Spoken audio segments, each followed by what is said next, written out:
The story of Jonah and the fish is one of the most iconic and debated tales within the entire Bible. But here's the thing, most modern discussions completely miss what the original author was actually doing.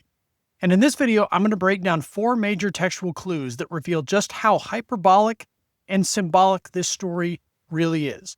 By the way, guys, I'm Brad. I'm a PhD candidate in biblical studies. Here we go. Now today, debates on Jonah usually center around 2 things. Is it even possible to survive in a fish for 3 days and 3 nights? Or how could anyone believe that actually happened? And in a previous video, I tackled a major detail that English Bibles miss about the fish. So if you're curious about that, go check it out. Link is in the description. But today we're starting with Jonah chapter 2, with Jonah already in the belly of the beast. Because what the author is doing here isn't random. It's carefully exaggerated, layered storytelling with a very intentional message. So, let's start with Jonah's journey to the belly of the fish. If we start in chapter 1, we see this continuous narrative of Jonah going down. First, Jonah goes down to Joppa, ultimately to go to Tarshish. He goes down in the ship. Then he goes down in the inner part of the ship. Then he lies down and falls asleep. And then most of us are familiar with the story of the sailors wake him up. They actually try to save him, but ultimately they throw him into the sea. And here Jonah is swallowed by the fish.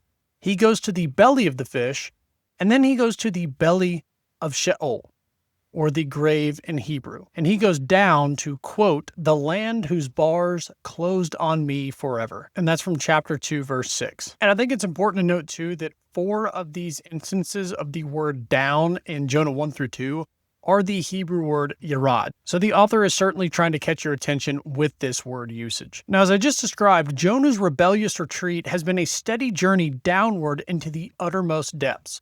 He starts in the presence of the Lord. That's in chapter 1, verse 3. And it actually mentions that he's in the presence of the Lord twice. And he ends down in the land whose bars closed upon me forever. But we find out later in this same verse that that is a reference to the pit. So if you want to think about it this way, Jonah has gone from the absolute pinnacle of where a person could be in the presence of the Creator all the way down to the uttermost depths into the grave itself. This is going from the best possible place on earth to the worst possible place on earth. And in chapter 2, Jonah's poem pulls from major biblical themes, including the flood, the Exodus, the temple, again where the presence of the Lord is, and the literary structure shifts from going down to the pit and being trapped in the pit to ultimately receiving salvation. But if we look at these themes, first there's the word flood. At least in the ESV, you're going to see it as the flood. However, it is the word nahar. It is the word for river or stream that you find in Genesis chapter 2, specifically the river that runs from the Garden of Eden. And right here is a contrast between the river of paradise and the river that now surrounds Jonah. In Eden, this river is a very good thing, and here in Jonah, it is the chaos that is engulfing him. There's also the deep. The Hebrew word tahom is used here as well. That's from Genesis 1:2. And what's really interesting is you get 2 different words translated into English as deep here in Jonah chapter 2, but these are both found in Exodus 15, verse 5, and this is what it says. The floods covered them. It's talking about the Egyptians here. The floods covered them.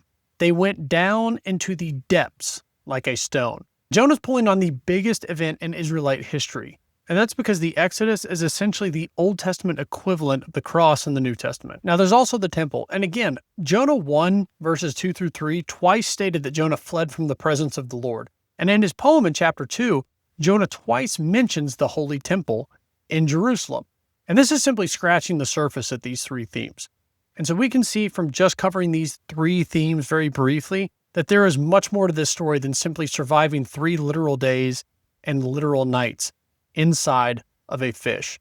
And in fact, 3 days, the time that Jonah was in the belly of the fish, was a common phrase that conveyed the idea of a dangerous, ominous journey that brought someone near to death.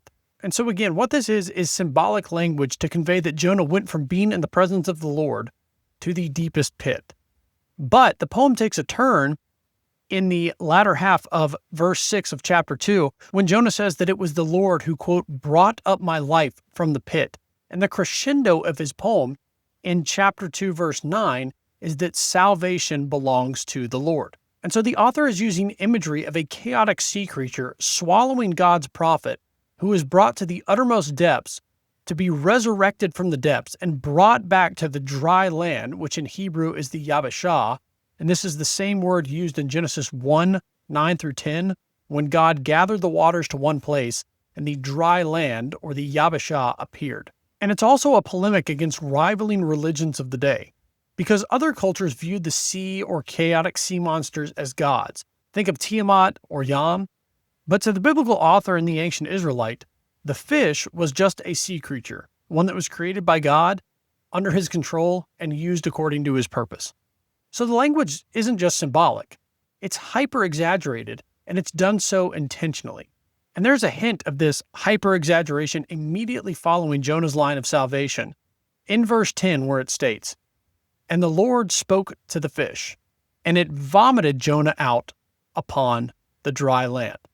You can hear the comedy in that line. The Lord speaking to a fish, and the fish obeying the command of the Lord. And further language in the text suggests that the author is intentionally exaggerating for literary purposes. One of these is Nineveh's response to Jonah's message. This includes the king, all the humans, and the animals.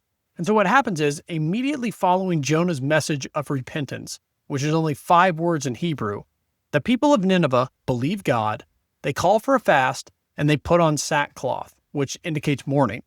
Then the king of Nineveh hears about Jonah's message and does the same, and he also sat in ashes.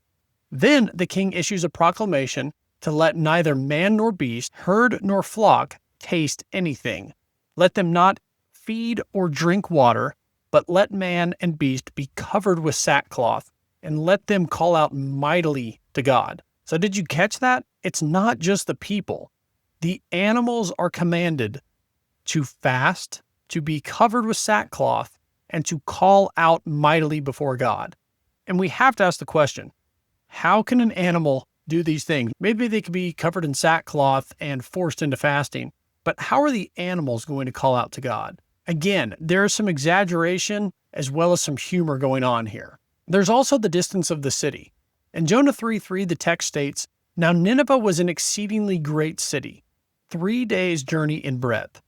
However, we know from archaeological and cuneiform sources that show that at its peak, Nineveh was about 3 miles at its widest axis, which would be about an 8-mile circumference. I think it's officially 7.7. And it occupied about 1,850 acres. This is far less than a 3 days journey, which would have been about 30 to 40 miles. Now, there is some speculation that perhaps this is referring to the greater Nineveh, not just the immediate city, but it could also be drawing back to Jonah's time in the belly of the fish, that 3 days and 3 nights. And that is likely one element that is certainly going on here.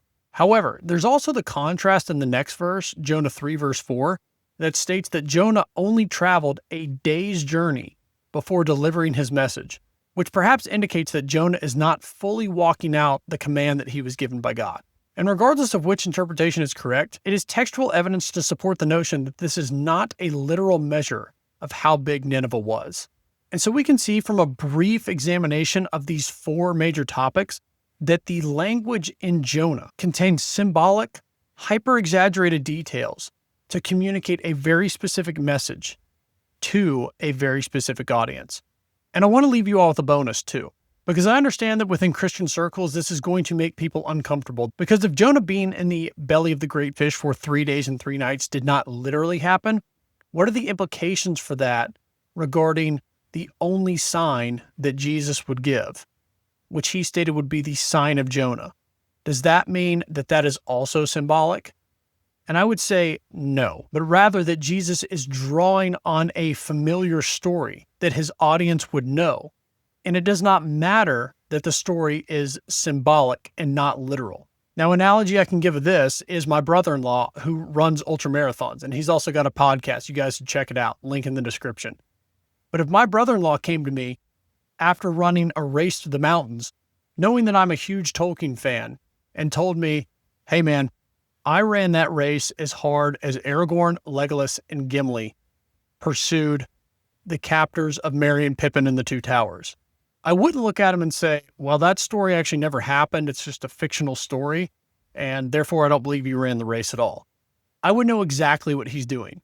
He's using one of my favorite stories to communicate to me how hard he ran the race, because I know the details of that story, and I know that it was viewed as a feat worthy of song within the storyline. And so I know from him telling me that he literally ran the race as hard as he possibly could. All right, everyone, thanks so much for watching. Be sure to like and subscribe and leave a comment below. Let me know what you thought of the video. And if you want to see the video I did on Jonah and the fish, you can click here. Or if you want to see me respond to a popular skeptic on an issue of translation, you can click here. All right, thanks so much. We'll see you on the next one.